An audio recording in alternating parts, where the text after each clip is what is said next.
الحجم ما هو طبيعي، الكرتون يدخل فيه 3 أنفار بالراحة. بعد تعالوا نشوف ايش وصلني يا بنات من شيء.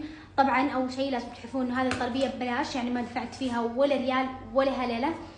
بنشوف ايش طلبنا من شيء يا بنات. الصراحه انا ناسي ايش طلبت، بس ان البوكس حجمه هائل.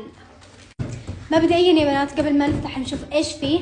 لو تعرفون احد محتاج لا تقصروا بانكم ترسلوا له هذا المقطع، عشان لو ناوي يبغى يطلب من شيء بس ما معه حق هذا الشيء بس خلي صوتي يطلع.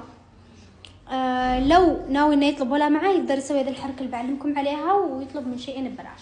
فتعالوا نشوف انا ايش طلبت من شيء. واساسا ليه كذا البوكس فيه اصابات، احس اصابات بالزياده.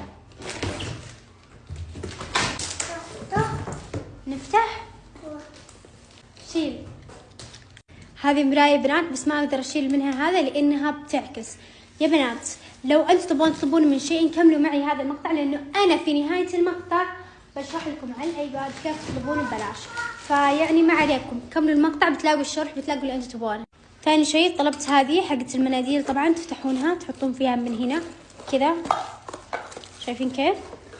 طلبت بعد هذه يا بنات حقت المناديل نفس الشيء بس الشكل يا بنات خرافي. شوفوا كيف تحطون هنا المناديل تقفلونها والشكل مرة تجنن. شوفوا كيف وحجمها كبير، ترى أكبر من المقطع يعني طالع. طلبت بعد هذا السيليكون يا بنات حق الشوكولاتة كذا، يعني قالب سيليكون، شوفي كيف. خلاص مالي خلف، تعالوا اشرح لكم كيف تطلبون ببلاش من شيء على الايباد ب3 خطوات بس. ركزوا معي في 3 الخطوات تمشون عليها بالترتيب. تعالوا نشوف. الخطوة الأولى يا بنات حذف وتحميل، بسيطة. محملين شيء احذفوه وارجعوا حملوه. هذا الآن أنا محملة شيء أحذفه وارجع أحمله من أول جديد. هذه الخطوة الأولى بسيطة ما يحتاج لها شرح كثير. أول خطوة حذف وتحميل. ثاني خطوة بعد ما يتحمل شيء ننتقل لثاني خطوة يا بنات. خلوه يتحمل الآن، جالس يتحمل معكم. ما راح أحاول إني ما أوقف المقطع إلا للضرورة. الآن شوفوا بعد ما يتحمل شيء تدخلون عليه طبيعي، خلوه يفتح من نفسه. شوفوا معي الآن تفتح معكم. شوفوا صفحة الذهاب للتسوق تضغطون عليها، بعدها جمع كل، بعدها تفتح معكم هذه الصفحة.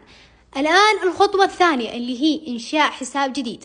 إنشاء حساب جديد في شيء عن طريق جوجل، يعني يكون حسابكم جديد، ما تكونوا دخلتوا لا برقم هاتف قديم ولا بإيميل قديم ولا بأي شيء قديم. كيف تنشئون حساب جديد عشان تكونوا عملاء جدد وتكونوا قابلين للدعم وتكونوا تقدرون تدعمون بعض وتكون معكم ميزات مرة كثير تستفيدون منها خلال ما أنتم تطلبون.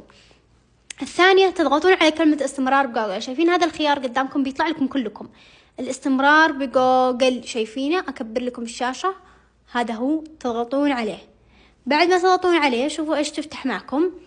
دقيقة تطلع لكم حساباتكم الموجودة في جوجل. طبعا ما تختارون ولا أي حساب من بينها، تختارون آخر خيار يطلع لكم اللي هو إضافة حساب آخر. شايفين الخيار الأخير قدامكم، هذا هو إضافة حساب آخر، شايفينه هذا اللي هنا. دقيقة خليني أرجع وأرويكم الخيار اللي يطلع لكم. هذا شايفينه، شايفين الخيار الأخير هذا المكتوب فيه إضافة حساب آخر، تضغطون عليه. بعد ما تضغطون عليه شوفوا إيش تفتح معكم. خلونا نرجع الشاشة. تفتح معكم هذه الصفحة، تضغطون على كلمة إنشاء حساب، بعدها الاستخدامي الشخصي، بعدها تكتبون اسمكم. إذا تبغون اسمكم حقيقي اكتبوه، تبغون خربوطي مثلي اكتبوا خربوطي. بعدها تكتبون الآن تاريخ الميلاد، تبغون تكتبون اليوم اللي أنتم تبغونه والشهر اللي أنتم تبغونه والسنة اللي أنتم تبغونها، يعني ما في معلومات محددة. اللي تبغون تكتبونه اكتبونه. أهم شيء هذه الخطوة تعدونها وتنشئون حساب جديد. بعدها تختارون واحد بين هذول الاثنين، أنا بختار الأول. بعدها تضغطون على التالي، بعدها تكتبون كلمة مرور، أي كلمة مرور تبغونها اكتبوها، أهم شيء تكونوا حافظينها يا بنات. الآن بوقف المقطع عشان أكتب كلمة مرور لأن حفظتها، وكل واحد يكتب كلمة مرور اللي هو حافظ. بعد ما كتبت كلمة مرور بضغط على التالي. خلاص الآن ما عاد راح يطلبني أي شيء، بس بنجلس نضغط على التالي إلين ما يدخلنا على صفحة شين الرئيسية يا بنات. وركزوا لو طلبكم رقم هاتف هاد عادي حطوا رقم هاتفكم. الآن بضغط على التالي وأرجع. ما فتحت معي صفحة شين الرئيسية. الآن خلاص خلصنا خطوتين. أول شيء اللي هي إننا حذفنا شيء رجعنا حملناه. ثاني شيء نشأنا حساب جديد في شين. ثالث شيء نروح على الخطوة الثالثة، نروح على بحث شين، تفتح معنا خانة البحث. دقيقة في صورة هنا مفروض ما تطلع. المهم تكتبون في خانة البحث الكود اللي بيخليكم تطلبون ببلاش، لكن ركزوا الكود يتغير كل 24 ساعة، وغير كذا أي كود تاخذونه أي صادر مو موثوقة على طول بخرب عليكم حسابكم. الكود اللي يخليكم